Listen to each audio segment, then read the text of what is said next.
russosbrand.com, where the pros are the pros. Jeff, what do we got for Al this week?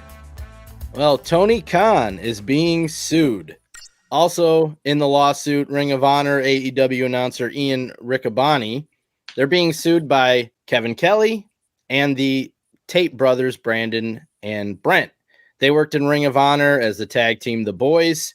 Lawsuit was filed in Philadelphia. Now, this is a 41-page lawsuit, and it alleges that the Tates were defamed by Tony Khan after they were released from AEW this past March, because Khan claimed publicly that the Tates no-showed events, and that's why he got rid of them.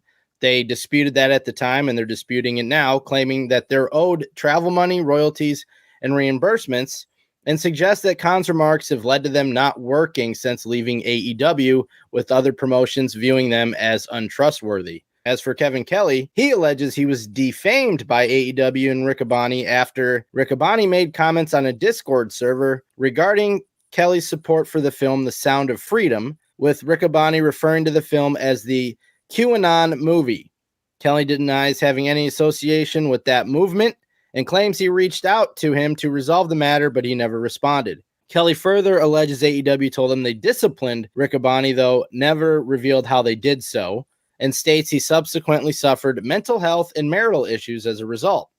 After not being booked for AEW Revolution this past March, Kelly claims he reached out to AEW regarding treatment as he had done earlier. He alleges he never got a response prior to being released from AEW in April. He also is seeking money owed in royalties, reimbursement for travel, and they're seeking a class action lawsuit stating that they are misidentified as independent contractors. Really? I wonder what the grounds for that argument is, because that's interesting that they've also thrown that in as well. I could see, I guess, a bit of an argument because of the fact that they're on a guaranteed contract where they're, it's basically they're contracted to perform and they're getting paid a flat rate that whether, if they perform, they get paid. And even if they don't perform, they still get paid, from what I understand. Isn't that what AEW's contracts are? Where whether you perform or not, you get paid, you're just guaranteed a flat rate. So therefore it would kind of like you would be on a retainer and could potentially, I guess, possibly be considered an employee because of that. I don't know. It would be interesting to see. I know that there have been many others that have tried to argue the employee independent contractor argument in the past and have not been successful to do it. But what with it being, from what I understand, in a guaranteed contract, basically a retainer, maybe they might actually have a chance to set a precedent this time. I don't know. Al, let me ask you this, because a JR referred to this lawsuit as frivolous, and Kevin Kelly took exception to JR saying it was frivolous. Uh-huh. I got to be honest, with the throwing of the independent contractor part of it. Yeah. Bro, listen, this is Tony Khan. We know he's got billions and billions and billions of dollars. If we can file a lawsuit and Khan settles it so it goes away, so my idea is, but with throwing in this, but that's why I think they're throwing it in. That's why I think they're throwing in. I think they're saying, Tony, do we really want to go down this road, or do we just want a nice little settlement? Throwing it in, and if they do settle and Tony acquiesces, then you kind of set a precedent going forward that someone won a case. And then law, that's all it is. Law, practicing law is not about actual justice. It's about who can argue the best case. And whenever a lawyer or an attorney wins a particular case, it does create a precedent that now all other attorneys can hang their hat on, and thus increase the odds of them being able to present the best argument based off of this ruling or this decision or this, where, hey, they just tapped out type of thing. Yeah, but if they settle it outside of the court of law, that's what I'm talking about. Well, yeah, I mean, if they, yeah. Yeah, I mean, they're going to try and hang their hat on whatever they can to try to get as big a payday as possible, I would imagine. Especially the strategy is probably to, like you said, force them to just go, you know what, here. Yeah, that's what it sounds like to me. Yeah.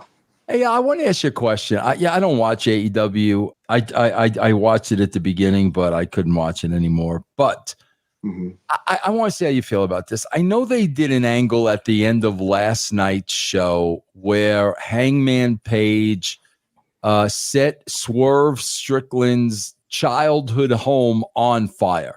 So they literally, he's sitting in front of the house in an easy chair, and literally the house goes up in flames behind him. Is it a real house? It's a real house. So Tony Khan bought a house just to burn down. That's what it looked like to me. I don't know. Yeah. Oh my God! But I'm looking at this, and I want to, you're a booker, and I'm like, my first question is like, okay, so nobody's arresting this dude for arson, burning a house down. Yeah, I mean, am I like being too picky, or like, is that just not the first question you would ask? No, I think you would. I think that an audience would probably ask that, and rightfully so. I think that you can bend the rules, you can stretch them, you can get creative, you can have artistic license to tell your story, but you still have to have a little bit based or bound in some kind of fact or logic, and where you don't create, for your audience where they're going to go, what? Why aren't the cops there arresting them? Right. Yeah. I mean, I don't think I'm nitpicking. That was the first question that came to my mind. Like, okay, well, we just saw him on film. Either. I think that's a hole that I don't think that they had enough forethought to fill. Yeah. Even if they'd have just had police lights pulling up. Yeah. Right. Right. And then that helps to patch that hole. Yeah. But without having that, and then just him sitting there in a chair, the house burning behind him, and there's no public reaction. The other little hole, are there neighbors around? Is anybody running out of their house and going, hey, look, nothing, Yeah. And I get, they want the focus on, but that kind of adds a little bit of reality, to the whole situation. And again, allows an audience to suspend their disbelief because they're not busy asking, why is there no police? Why is there no fire department? Why are there no neighbors? So that it makes it easier for the audience to get into it. Al, when I used to call Vince out on things that made absolutely no sense, and I would sit there and say, Vince, that doesn't make any sense. You know what he would always say to me? Artistic liberty. Artistic liberty, Vince. Artistic liberty. I'm like, oh yeah, okay, Vince. So that's your excuse for it not making sense. Got you. Okay. Right. Yeah, artistic liberty. Artistic liberty. What's next for Al, Jeff?